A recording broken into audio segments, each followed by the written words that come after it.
ओम श्री गणेशाय नमः। राधे कृष्ण कथा कहानियां में आपका स्वागत है। लक्ष्मी नारायण की कृपा आप सब पर बनी रहे। आइए जानते हैं कि 2025 में श्री सत्यनारायण व्रत कथा। श्री सत्यनारायण व्रत कथा पूर्णिमा व संक्रांति के दिन शाम के समय स्नान से निवृत्त होकर करनी चाहिए। पूर्व की ओर मुख करके पूजा स्थान में आसन पर बैठकर श्रद्धा पूर्वक से श्री गणेश, गौरी, वरुण, विष्णु आदि देवताओं का ध्यान करके पूजन करें और संकल्प करें कि मैं सत्यनारायण स्वामी का पूजन तथा कथा श्रवण करता हूँ।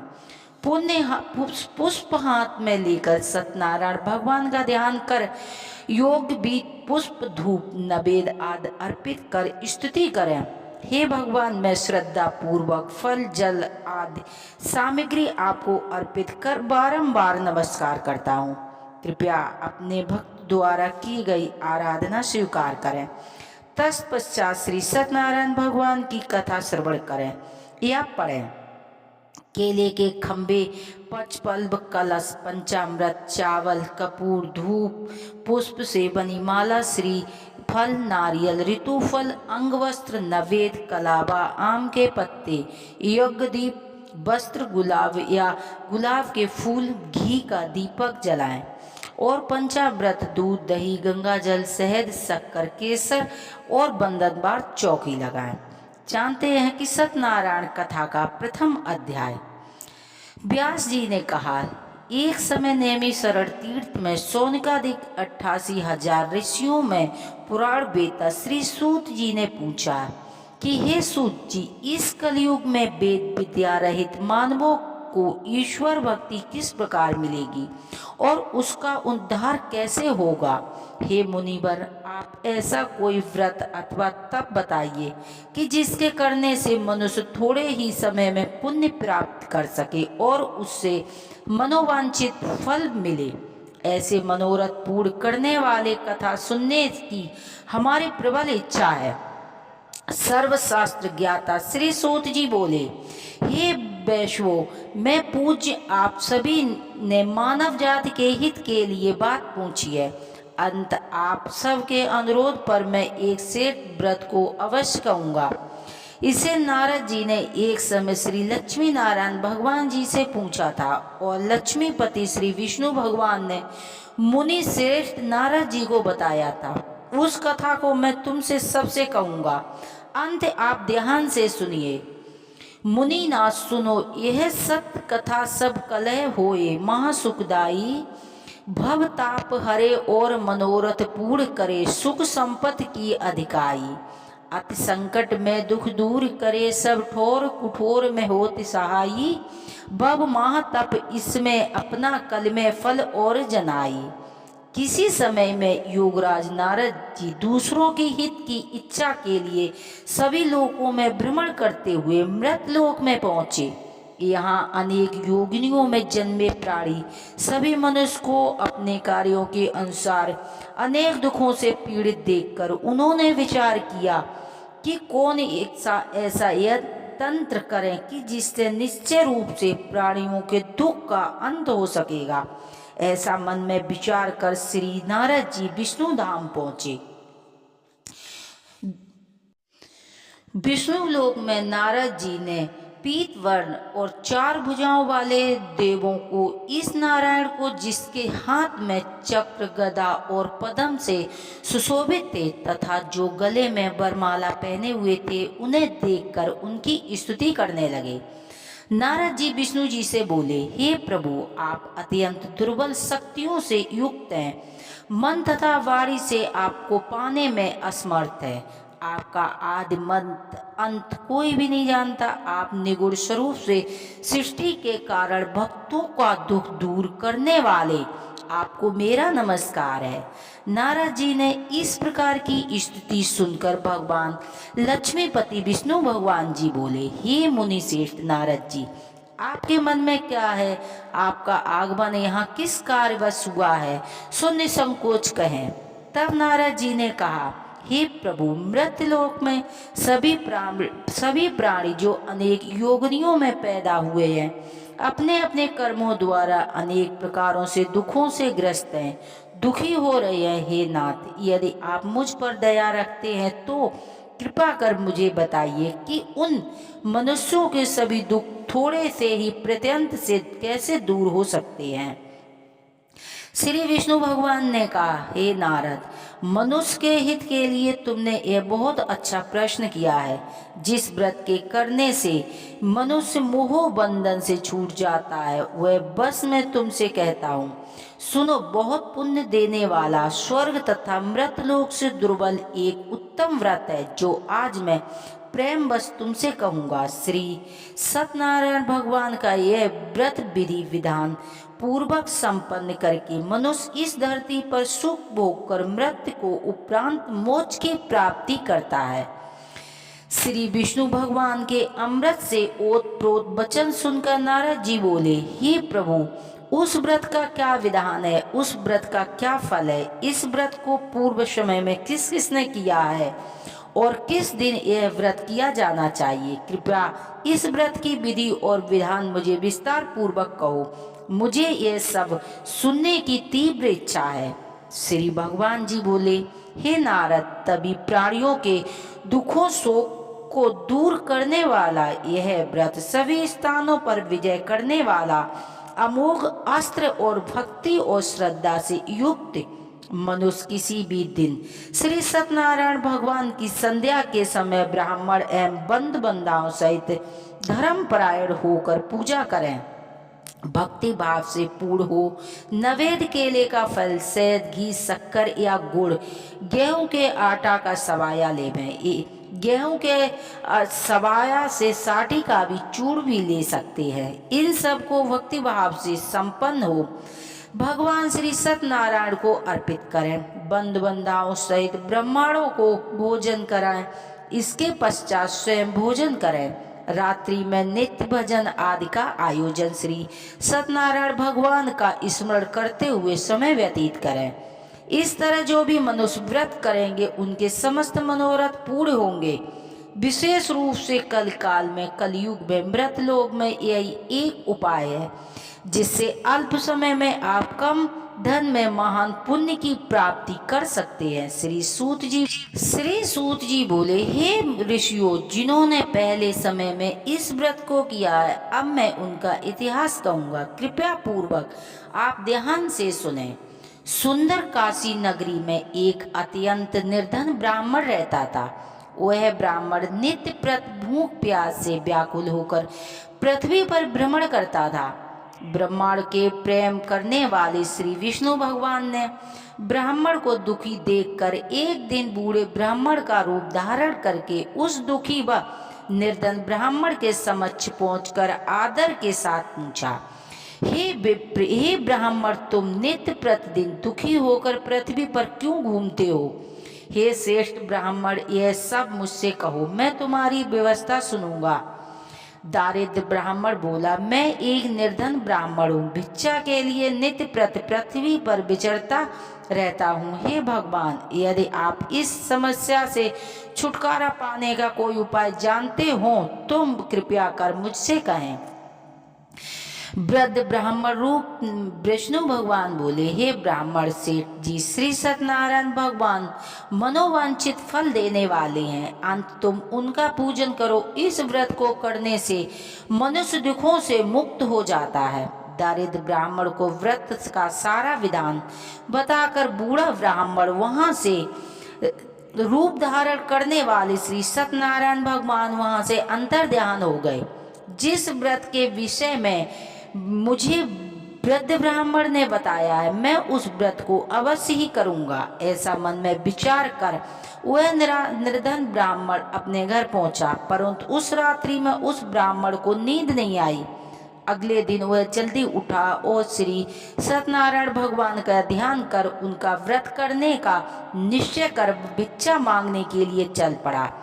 उस दिन उस दारिद्र ब्राह्मण को भिक्षा में बहुत सा धन मिला, जिससे उसने पूजन का सब सामान खरीद कर घर लाकर अपने बंधु बांधवों के साथ भगवान श्री सत्यनारायण का व्रत किया। इससे करने से वह दरिद्र ब्राह्मण सब दुखों से छुटकारा पाकर अनेक प्रकार की समस्याओं से युक्त हो गया। तब वह प्रत्येक मास व्रत करने लगा। श्री सत्यनारायण भगवान के व्रत को जो मनुष्य शास्त्र विधि के अनुसार श्रद्धा पूर्वक करेगा वह सब पापों से युक्त होकर मोक्ष को प्राप्त होता है। आगे जो मनुष्य पृथ्वी पर श्री सत्यनारायण भगवान का व्रत करेगा वह अपने सभी दुखों से छूट जाएगा। इस तरह नारद जी के श्री सत्यनारायण भगवान का कहा हुआ व्रत मैंने तुमसे कहा है। हे ब्राह्मण, अब आप और क्या सुनना चाहते हैं, मुझसे कहें। तब ऋषि जी ने कहा, हे मुनिवर, संसार में उस ब्राह्मण ने से सुनकर किस किसने इस व्रत को किया है, हम सब सुनना चाहते हैं। हमारे मन में यह सब सुनने की इच्छा और श्रद्धा है। श्री सूत जी ने कहा, हे मुनियों, जिस जिस प्राणी ने इस व्रत को किया है उन सब की कथा ध्यान पूर्वक सुनो।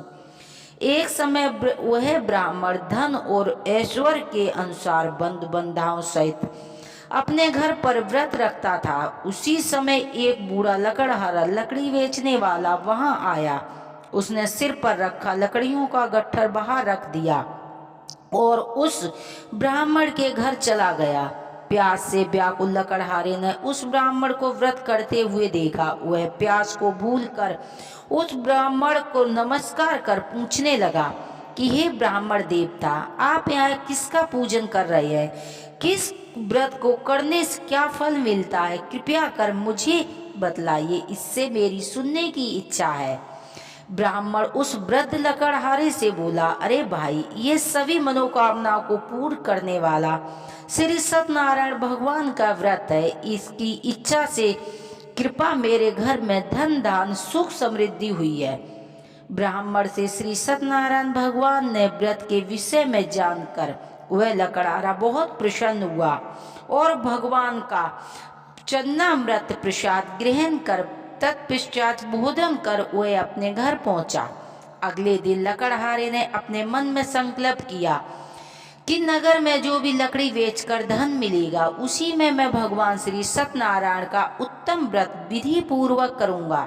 ऐसा मन में विचार कर वह लकड़हारा लकड़ियां का गट्ठर अपने सिर पर रखकर जिस नगर में धनवान लोग रहते थे उस नगर में गया। उस दिन उसे नगर में लकड़ियों के दाम पहले से चौगुने मिले।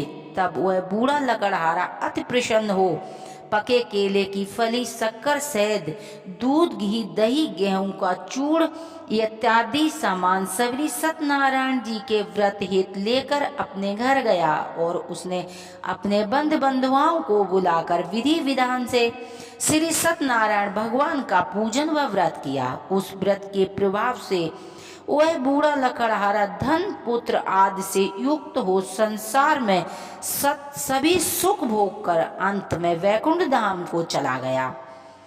श्री सूत जी बोले, हे श्रेष्ठ मुनि, अब आगे एक कथा कहता हूँ। पूर्व काल में उल्का मुख नाम का एक महान बुद्धिमान राजा राज्य करता था। वह सत्य वक्ता और जितेंद्रिय था। वह प्रतिदिन देव स्थान पर जाकर गरीबों को धन देकर उनके कष्टों को दूर करता था। उनकी पत्नी कमल के समान मुख वाली सती साध्वी थी। भद्रशिला नदी पर तट पर उन्होंने श्री सत्यनारायण भगवान का व्रत किया। उस समय वहां साधु नाम का एक वैश्य व्यापारी आया। व्यापार हेतु बहुत सा धन था। वह वैश्य नाव के किनारे पर ठहर कर राजा के पास आया। राजा को व्रत करते देखकर विनयशील वाणी से बोला, भक्त युत चिंत से आप यह किसका व्रत कर रहे हैं? मेरी सुनने की तीव्र इच्छा है, कृपया आप मुझे विस्तार पूर्वक बताइए। महाराज उल्का मुख ने कहा, हे वैश्य, मैं अपने बंधु बंधुओं के साथ पुत्र की प्राप्ति हेतु सर्वशक्ति संपन्न महा शक्तिशाली श्री सत्यनारायण भगवान का व्रत व पूजन कर रहा हूँ। राजा के भक्त युक्त वचनों को सुनकर उस साधु नामक वैश्य ने आदर से कहा, हे राजन, मुझे भी इस व्रत का संपूर्ण विधान बतलाइए।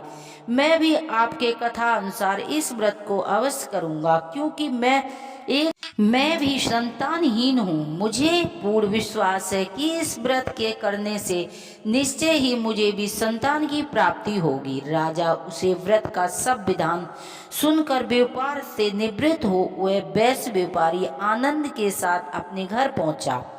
उस वैश्य ने अपनी पत्नी लीलावती से संतान देने वाले उस व्रत का संपूर्ण वेदांत कह सुनाया और स्वयं प्रण किया कि जब मेरे संतान होगी तब मैं इस व्रत को करूंगा।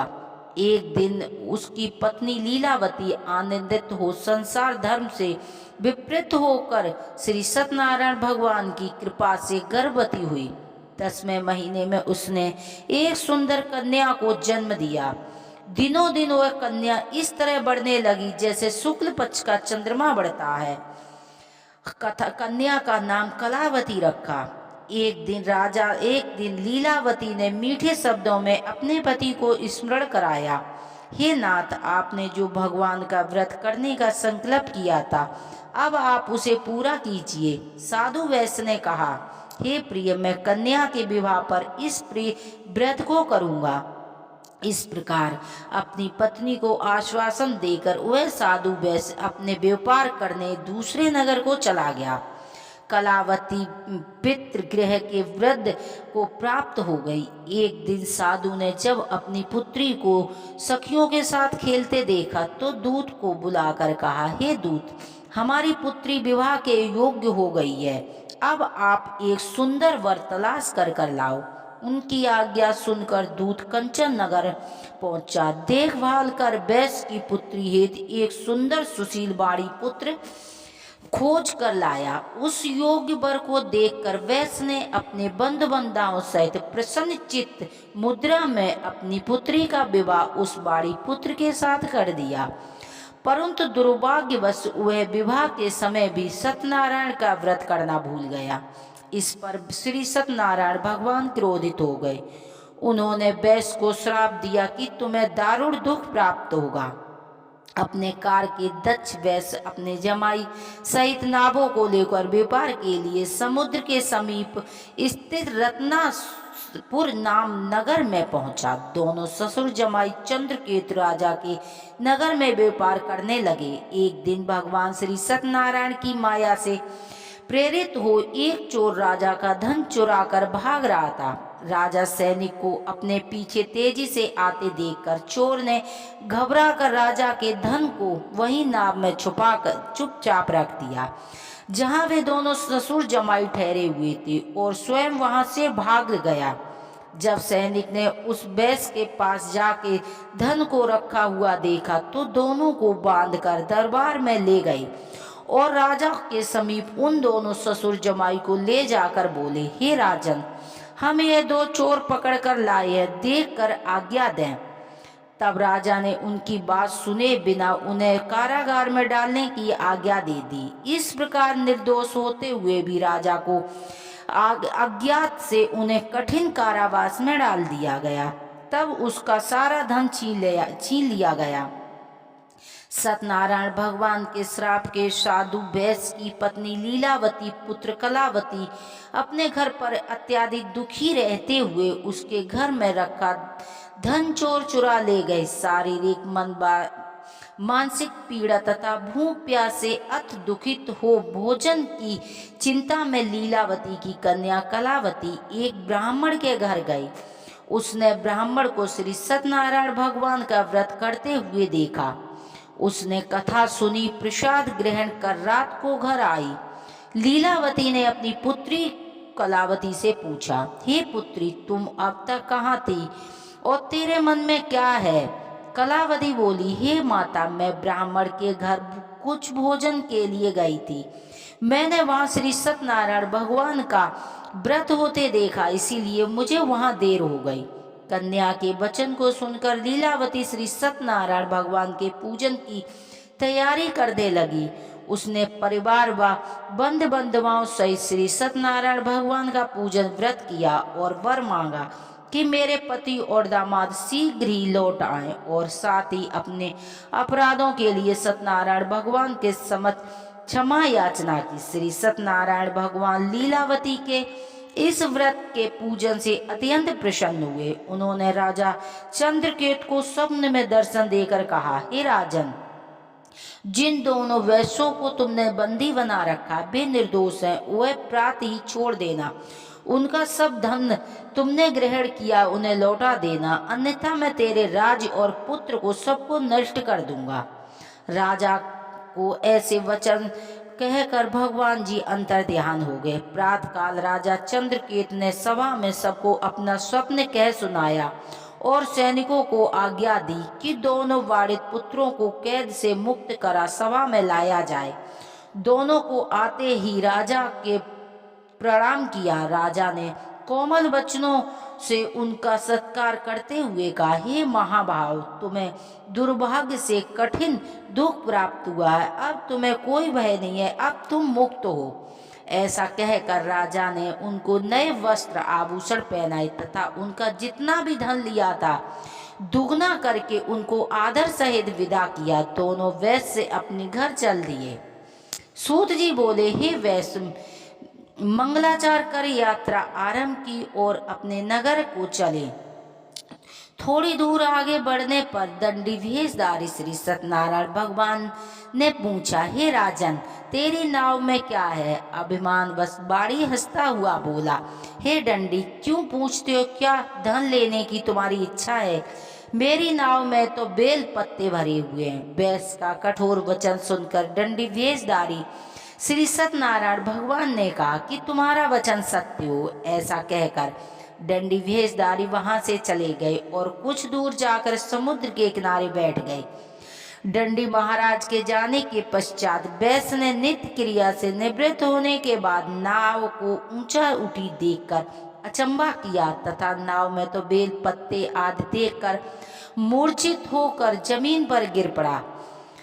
मूर्छा खुलने पर शोक प्रकट करने लगा। तब उसके जमाई ने कहा, आप शोक ना करें, यह दंडी महाराज का श्राप है, अंत उनकी शरण में चलना चाहिए, तभी हमारी मनोकामना पूरी होगी। जमाई के वचन सुनकर वैश्य दंडीधारी महाराज के पास पहुंचा। अत्यंत भक्ति भाव से प्रणाम करके बोला, मैंने जो आपसे असत्य वचन कहे थे उनके लिए मैं क्षमा प्रार्थी हूँ। ऐसा कहकर बहुत दुखी होकर रोने लगा। तभी दंडी भगवान बोले, हे वाणी पुत्र, मैंने मेरे श्राप से बार बार तुझे दुख प्राप्त हो रहा है, तू मेरी पूजा से विमुख हुआ है। वैश्य ने कहा, हे भगवान, आपकी माया से तो ब्रह्मा आदि देवता भी आपके रूप को नहीं जान पाते, तब मैं अज्ञानी भला कैसे जान सकता हूँ? आप प्रसन्न होइए, मैं अपनी सामर्थ्य के अनुसार आपकी पूजा करूँगी। मेरी इच्छा करो कि पहले के समान मेरी नौका में धन से भरपूर कर दो। उसके भक्ति युक्त वचनों को सुनकर श्री सत्यनारायण भगवान प्रसन्न हो गए और उनको इच्छा अनुसार वर देकर अंतर ध्यान हो गए। तब ससुर व जमाई दोनों ने नाव पर आकर देखा तो नाव धन से भरपूर है। फिर वह भगवान श्री सत्यनारायण का पूजन कर साथियों सहित अपने नगर को चल दिए। जब वह अपने नगर के निकट पहुंचा तब उसने एक दूत को अपने घर भेजा। दूत से वैश्य के घर जाकर उसकी पत्नी को नमस्कार किया और कहा, आपके पति और आपके दामाद सहित इस नगर के समीप पहुंच गए हैं।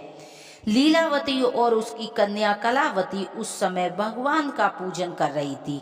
दूत के वचनों को सुनकर साधु की पत्नी ने अत्यंत हर्ष के साथ श्री सत्यदेव को पूजन पूर्ण कर अपनी पुत्री से कहा, मैं अपने पति के दर्शन करने जाती हूँ, तू भी कार्य पूर्ण कर शीघ्र आना। माँ के जाते ही पुत्र कलावती पूजन एवं प्रसाद छोड़कर अपने पति के दर्शन करने के लिए गई। प्रसाद की अवज्ञा कर कारण श्री सत्यदेव रुष्ट हो गए। उनके पति को नाव सहित पानी में डुबो दिया और कलावती अपने पति को न देखकर रोती हुई जमीन पर गिर। अपने जमाई और पुत्री की ये दशा देखकर साधु वैश्य बोला, हे प्रभु, मुझसे या मेरे परिवार से जो भी भूल हुई हो मुझे क्षमा करो। उनके दीन वचनों को सुनकर श्री सत्यदेव भगवान प्रसन्न हुए। आकाशवाणी हुई, हे वैश्य, तेरी कन्या मेरा प्रसाद छोड़कर आई है, अंत उसका पति अदृश्य हुआ है।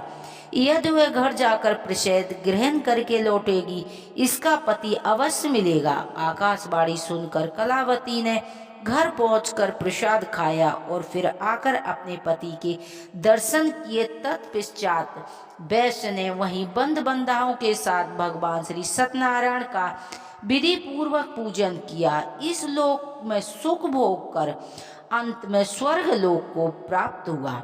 श्री सूत जी ने कहा, आगे कहता हूँ, हे ऋषि, मैं एक और भी कथा कहता हूँ, सुनो। प्रजा पालन में लीन तुझब नाम का एक राजा राज करता था। उसने भगवान सत्यनारायण देव का प्रसाद त्याग कर बहुत दुख पाया। एक समय राजा वन में अन्य पशुओं को मारकर बड़े वृक्ष के नीचे आया। वहां उसने ग्वालों के भक्ति भाव से बंद बंधाओं से श्री सत्यनारायण जी का पूजन करते हुए देखा। अहंकार वश वहां नहीं गया और न ही प्रसाद खाया। प्रसाद त्याग कर अपने नगर गया तो वहां उसने सब कुछ नष्ट पाया। वह समझ गया कि यह सब भगवान सत्यनारायण ने ही किया है। तब वह उसी स्थान पर आया जहां ग्वाल बाल संग विधि पूर्वक पूजन प्रसाद खाया तो सत्यनारायण की कृपा से सब कुछ पहले जैसा ही हो गया और मरने के पर स्वर्ग लोक गया। जो लोग मनुष्य परम दुर्बल व्रत को करेगा, श्री सत्यनारायण भगवान की कृपा से उसे धन धान्य की प्राप्ति होगी। निर्धन धनी और बंदी बंधन से मुक्त होकर निर्भय हो जाता है। संतानहीन को संतान प्राप्त होती है तथा सब मनोरथ पूर्ण होकर अंत में वह वैकुंठ धाम को जाता है। जिन्होंने पहले इस व्रत को किया है, अब उनके दूसरे जन्म की कथा सुनिए।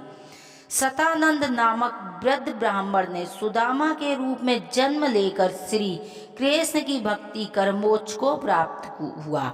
उल्का मुख नाम के महाराज राजा दशरथ बने और श्री रंगनाथ का पूजन कर बैकुंठ को प्राप्त हुए। साधु नाम के वैश्य ने धर्मात्मा व सत्य प्रजा राजा मोरध्वज बनकर अपने पुत्र को आरे से चिरवाकर मोक्ष को प्राप्त किया। महाराज तुंगध्वज स्वयंभू मनु हुए। उन्होंने बहुत से लोगों को भगवान कृष्ण की भक्ति में लीन कर मोक्ष को प्राप्त किया।